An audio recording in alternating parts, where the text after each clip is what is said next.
नमस्कार दोस्तों, आप सभी का स्वागत है इस खास वीडियो में जहां हम बात करेंगे भारत के सबसे पवित्र और कठिन व्रतों में से एक छठ पूजा के बारे में। छठ पूजा सिर्फ एक धार्मिक अनुष्ठान नहीं है, बल्कि यह लोक आस्था, संस्कृति और प्रकृति से जुड़ा एक ऐसा पर्व है जो करोड़ों लोगों की श्रद्धा और भक्ति का प्रतीक है। इस वीडियो में हम आपको छठ पूजा की तिथि, इतिहास, महत्व, व्रत विधि, चारों दिन की परंपराएं, मंत्र, गीत, वैज्ञानिक दृष्टिकोण और सामाजिक पहलुओं के बारे में A से Z जानकारी देंगे। तो वीडियो को अंत तक जरूर देखें और चैनल को सब्सक्राइब करना न भूलें। छठ पूजा 2025 की तिथियां। सबसे पहले बात करते हैं कि छठ पूजा 2025 में कब मनाई जाएगी। इस साल छठ पूजा 25 अक्टूबर से 28 अक्टूबर 2025 तक मनाई जाएगी।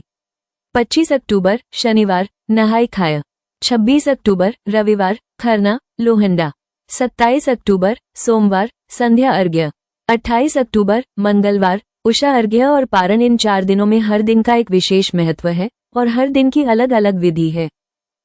छठ पूजा का इतिहास और महत्व। छठ पूजा का इतिहास बहुत प्राचीन है। ये पर्व मुख्य रूप से सूर्य देव और छठी मैया की आराधना के लिए मनाया जाता है। माना जाता है कि सूर्य की उपासना से जीवन में ऊर्जा, स्वास्थ्य और समृद्धि आती है। पौराणिक कथाओं के अनुसार जब पांडव वनवास में थे, तब द्रौपदी ने इस व्रत को करके अपने परिवार की सुख समृद्धि की कामना की थी। इसके अलावा कहा जाता है कि सूर्य देव की उपासना करने से त्वचा रोग और नकारात्मक शक्तियां दूर होती हैं। छठी मैया, जिन्हें लोक भाषा में उषा देवी या प्रकृति की देवी भी कहा जाता है, बच्चों और परिवार की रक्षा करती हैं। यही वजह है कि छठ पूजा को विशेषकर बिहार, झारखंड, उत्तर प्रदेश और नेपाल के तराई क्षेत्रों में बहुत धूमधाम से मनाया जाता है। पहला दिन नहाय खाय। छठ पूजा की शुरुआत होती है नहाय खाय से। इस दिन व्रती यानी व्रत करने वाला व्यक्ति सुबह सुबह नदी, तालाब या गंगा जैसे पवित्र जल में स्नान करता है।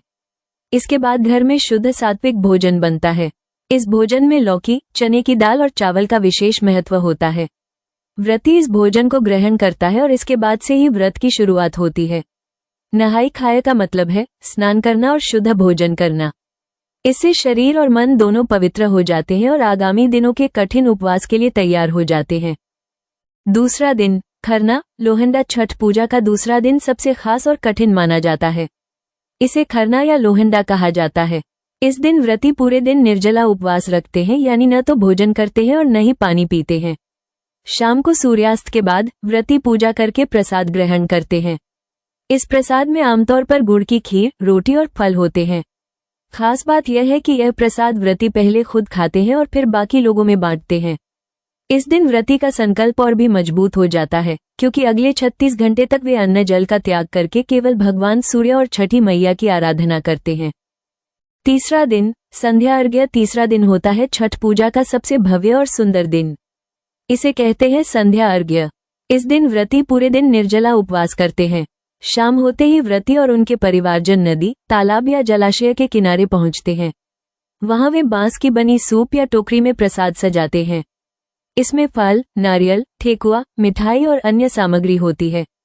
फिर डूबते सूर्य को अर्घ्य दिया जाता है। इस समय छठ गीत गाए जाते हैं और पूरा वातावरण भक्ति और उल्लास से भर जाता है। संध्या अर्घ्य का दृश्य इतना अद्भुत होता है कि इसे देखने के लिए हजारों लोग घाट पर इकट्ठा होते हैं। चौथा दिन उषा अर्घ्य और पारण। छठ पूजा का चौथा और अंतिम दिन होता है उषा अर्घ्य। इस दिन व्रती सुबह सुबह उगते सूर्य को अर्घ्य देते हैं। माना जाता है कि उगते सूर्य की पूजा करने से परिवार में खुशियां, स्वास्थ्य और समृद्धि आती है। अर्घ्य देने के बाद व्रती पारण करते हैं, यानी उपवास तोड़ते हैं। पारण के समय व्रती प्रसाद ग्रहण करते हैं और फिर बाकी परिवारजन और पड़ोसियों को भी प्रसाद बांटते हैं। इसके साथ ही छठ पूजा का ये 4 दिवसीय पर्व संपन्न होता है। छठ पूजा की सामग्री। अब बात करते हैं छठ पूजा में उपयोग होने वाली सामग्रियों की। बांस की बनी सूप या टोकरी, नारियल, केला, सेब, नींबू जैसे फल, ठेकुआ, आटे और गुड़ से बनी मिठाई, गुड़, गेहूं का आटा, चावल, मिट्टी के दीपक, धूप, अगरबत्ती, दूध और गंगाजल, कपड़े और कलश, मौसमी फल जैसे गन्ना और ईख। इन सामग्रियों का हर एक का अपना अलग महत्व है और यह सब शुद्ध वातावरण में तैयार किया जाता है। मंत्र और गीत। छठ पूजा के दौरान मंत्र और गीतों का विशेष महत्व है। सूर्य देव को अर्घ्य देते समय प्रायः यह मंत्र बोला जाता है, ओम आदित्याय नमः। इसके अलावा लोकगीत और भजन भी गाए जाते हैं। भोजपुरी और मैथिली भाषा में गाए जाने वाले छठ गीत पूरे वातावरण को आध्यात्मिक और भक्तिमय बना देते हैं। वैज्ञानिक दृष्टिकोण। छठ पूजा को अगर वैज्ञानिक दृष्टिकोण से देखें तो ये शरीर और प्रकृति दोनों के लिए लाभकारी है। सूर्य की किरणों से विटामिन डी मिलता है, जो हड्डियों और शरीर के लिए बहुत जरूरी है। साथ ही व्रत रखने से शरीर डिटॉक्स होता है और पाचन तंत्र मजबूत होता है।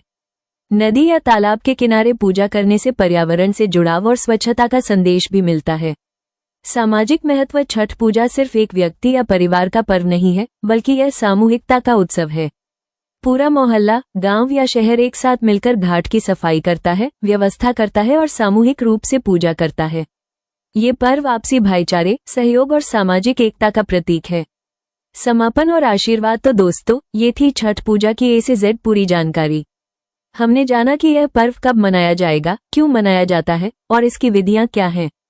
छठ पूजा सिर्फ एक धार्मिक परंपरा नहीं है, बल्कि यह प्रकृति, समाज और संस्कृति का संगम है।